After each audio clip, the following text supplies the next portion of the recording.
It's 3 in the morning, and your contraction app just buzzed. Again.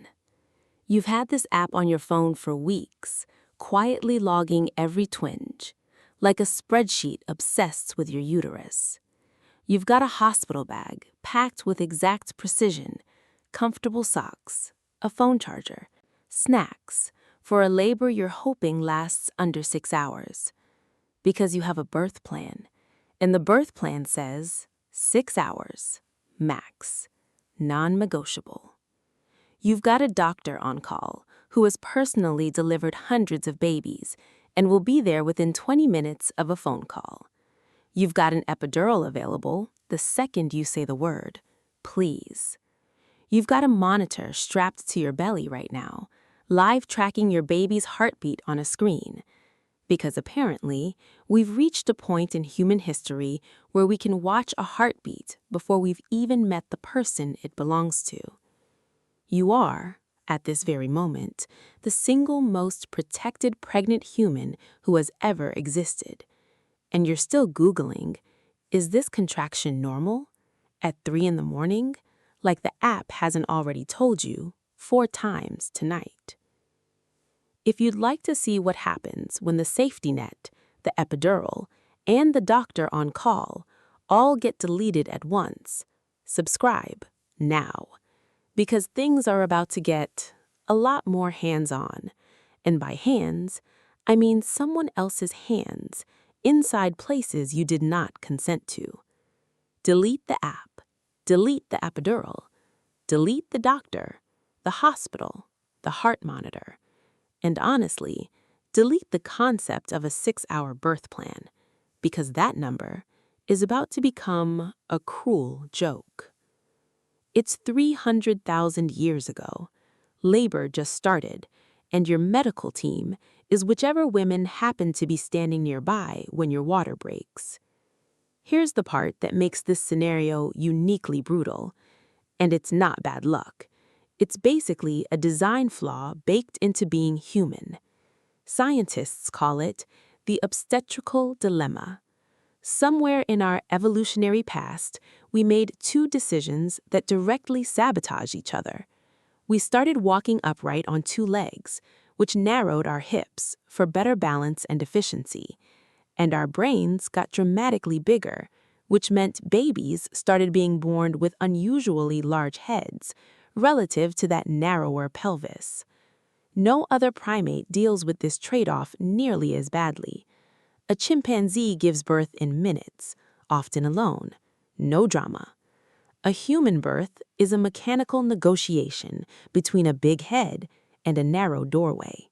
And that negotiation can take hours, sometimes more than a full day. Your ancestor, lying in that clearing, wasn't having a harder birth because she was weaker or less capable. She was having a harder birth because her own species evolved itself into this exact problem, and then had to evolve a social solution to survive it. So here's what evolution's clumsy design flaw forced our species to invent instead: other people. Anthropologists call this obligate midwifery, the idea that humans are essentially required, biologically, to have help during birth, because the mechanics are simply too difficult to manage completely alone. This wasn't a nice-to-have, it was survival infrastructure. The moment labor started, the nearby women dropped everything, not because of some formal medical protocol, but because every one of them had either given birth herself or watched it happen up close, probably multiple times since childhood. There was no privacy, no closed door, no birth plan limiting who could be in the room, because there was no room, just an open clearing, a fire, and however many women could physically fit around her, each one there because she'd done this dance before, in one role or another. Now, without a heart rate monitor, how did anyone know whether the baby was actually okay in there? Mostly through something modern medicine still respects, but doesn't fully rely on anymore: pure, observed pattern recognition. elder women who'd witnessed dozens of births developed an eye for it, how the mother's breathing changed, how long between contractions, how the belly shifted and dropped as labor progressed, and critically, physical touch, feeling from the outside where the baby was positioned. Ethnographic accounts of hunter-gatherer birth attendants describe experienced women checking the baby's position through the abdomen, and sometimes trying to help reposition a baby using pressure and movement rather than instruments. It wasn't guesswork, not exactly. It was thousands of accumulated hours of watching female bodies do this exact thing, compressed into instinct. It just came with one devastating asterisk. Instinct and touch can tell you something is wrong. They can't always fix it. In that asterisk, the thing instinct alone couldn't fix, is exactly where this story is about to go. Because so far, this is just labor starting. The real test, the one that decided whether this story had a happy ending or a tragic one, hasn't happened yet. Subscribe now, because part 2 is where this labor either goes sideways or goes right. And either way, you're about to see exactly what these women did next, with absolutely nothing but their hands, herbs, and each other. Last time, labor started. The app got deleted. The epidural got deleted. And a group of women who'd simply seen this before became the entire medical team. Now, the easy part's over.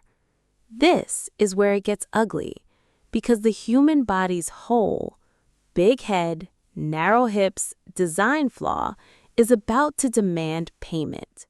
Here's something modern birthing completely hides from you: time. In a hospital, if labor stalls, there's a menu of options. Pitocin, to speed things up, an epidural so you can rest through the waiting, or eventually a scheduled C-section if the clock runs out. In that clearing, there was just waiting. Hours of it. Sometimes more than a full day.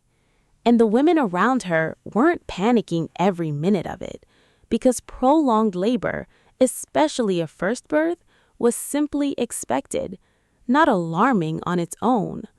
What they were doing instead was pure endurance management, keeping her upright or squatting, because gravity does real mechanical work that lying flat on a hospital bed actually fights against, something modern birthing centers have only recently started reintroducing as revolutionary. They kept her hydrated, kept her moving between contractions, and kept talking her through it, because we know from ethnographic records that verbal reassurance and physical presence can reduce fear-driven complications. Panic can literally slow labor down. So half the job wasn't medical. It was simply refusing to let her panic alone. Now here's the part your birth plan never has to think about. What happened when the baby was positioned wrong? A baby coming feet first or bottom first? A breech birth? Dangerous even today in a hospital with surgeons standing by. Back then, an experienced attendant might try external manipulation, using her hands from outside the belly to encourage the baby to turn, a technique still used today in modified hospital form. Sometimes it worked, sometimes it didn't, and labor simply became a fight against anatomy that no amount of hands, herbs, or hope could win. This is the harsh truth historians and anthropologists are upfront about. Maternal mortality in pre-modern and hunter-gatherer societies was severe, with some estimates suggesting a meaningful percentage of women died from birth-related complications across their reproductive lives. A risk so significant, it shaped entire social structures around protecting and valuing pregnant women. There was no ambulance idling outside. If it went wrong internally, everyone in that clearing already knew, often within minutes, whether there was anything left to do. On the more survivable ends of things, herbal knowledge did real, documented work here. Ethnobotanical studies of traditional and hunter-gatherer birth practices describe the use of specific plants believed to encourage contractions, ease pain, or reduce bleeding after delivery. Certain barks, roots, and leaves passed down as birth plants used by generations of women who'd watched what worked and what didn't. This wasn't random herbalism. It was accumulated trial and observation, passed down almost like an oral pharmacy, with specific plants for specific stages, learned the same hands-on way a girl learned which berries were safe to eat. What they didn't have was any concept of germ theory. So, if something introduced infection during or after birth, there was no way to identify it or treat it beyond cleaning with whatever was available, usually water, and sometimes specific plants believed to have cleansing properties. It occasionally worked, it occasionally didn't, and infection after birth remains one of the quieter, slower killers in this story.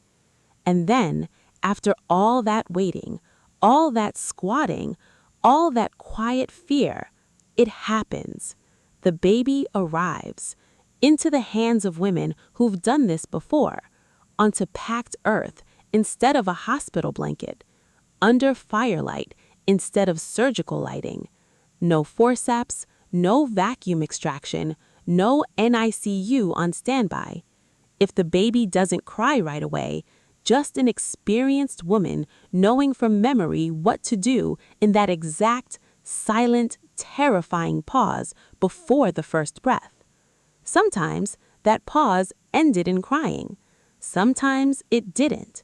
But when it did, the immediate next move is one modern medicine still swears by: skin to skin.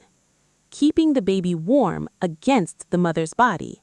Something we now know helps regulate a newborn's heart rate and temperature better than almost anything else. And something these women were doing hundreds of thousands of years before it had a clinical name. But surviving birth was only step one, because out here, with no incubator, no formula, and no pediatrician on call, keeping that baby alive for the next year was its own entire war. And that's exactly where we're headed next. Subscribe now, because part 3 is where this baby has to survive its first year with zero formula, zero pediatrician, and zero margin for error. And honestly, the odds were not great. Last time, she survived labor, survived delivery, and got her baby breathing against her chest by firelight. Congratulations, that was somehow the easy part. Now, she has to keep this baby alive for a full year with no formula, no pediatrician, and no concept of sleep training, because sleep, for the next several years, is basically canceled. Here's a modern parent's safety net you've probably never appreciated. If breastfeeding doesn't work out, there's formula, sterilized bottles, and an entire aisle at the store built around keeping your baby fed, no matter what. She had exactly one option: her own body. And if that failed, the groups. Breastfeeding wasn't a personal choice back then. It was the only functioning food delivery system on the planet for the next several months. And evolution built the human body around this hard requirement. Colostrum, that thick first milk, isn't just food, it's loaded with antibodies, giving a newborn's immune system its very first weapons against a world with zero antibiotics. And if the mother's own milk was insufficient, or she didn't survive delivery, ethnographic and anthropological evidence points to communal nursing, other lactating women stepping in to feed the baby, because in small nomadic bands, multiple women were often nursing at the same time anyway. There was no backup plan on a store shelf. The backup plan was other women's bodies, freely offered, because a baby's survival was the whole group's problem, not just hers. Now, the number that actually stings.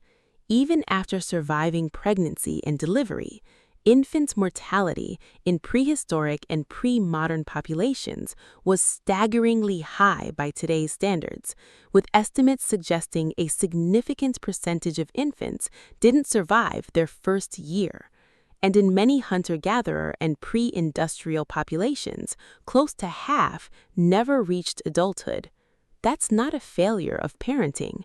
That's the reality of a world with no vaccines, no antibiotics, no way to treat something as simple as a fever spiking too high or a stomach bug causing dehydration, both of which remain major killers of infants where modern medical care is unavailable. Every illness that sends a modern parent to urgent care with mild concern was, for her, a genuine coin flip on whether her baby saw next season. This is likely one of the biggest reasons early human groups were fiercely communal. Spreading the labor and the risk of childcare across many hands wasn't a nice cultural bonus. It was a direct survival strategy against odds that were brutal by design. Here's the piece that actually made survival possible. She was never doing this alone, not for one single day. Anthropologists describe this as alloparenting, a system where grandmothers, aunts, older siblings, and unrelated women all shared active childcare duties, not occasionally, constantly. This wasn't a sentimental village life nostalgia, it was hard mathematics. A mother who never put her baby down could never forage, never rest, never contribute to the group's food supply. So cooperative childcare freed her up, while keeping the baby protected and fed by multiple sets of hands. Some researchers point to this as one of the evolutionary reasons human children can be raised successfully at all, given how helpless and slow-developing human infants are compared to almost every other species. In short, it took a village because there was quite literally no other system that could have worked. So here's the quietly brutal insight underneath this entire story.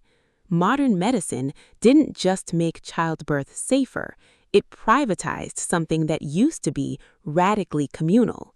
She never had the luxury of doing it alone, but she also never had to. You have every medical resource humanity has ever invented, and somehow you're often expected to figure out motherhood in a nuclear family with a group chat for backup. She had worse odds and a better company. You have better odds, and you're supposed to text your mom for help instead of just having her in the room. So next time you're in labor, epidural kicking in, monitor beeping calmly beside you, surrounded by a medical team that's seen this exact thing 1,000 times, spare a thought for the woman 300,000 years ago who did this with nothing but firelight, a handful of leaves, and a group of women who simply refused to do it alone. You got the safety net. She got the sisterhood. Not the worst trade in history. Subscribe now, because next episode, we're going back even further to how early humans survived a broken bone with absolutely nothing you'd recognize as medicine, and it's messier than you think.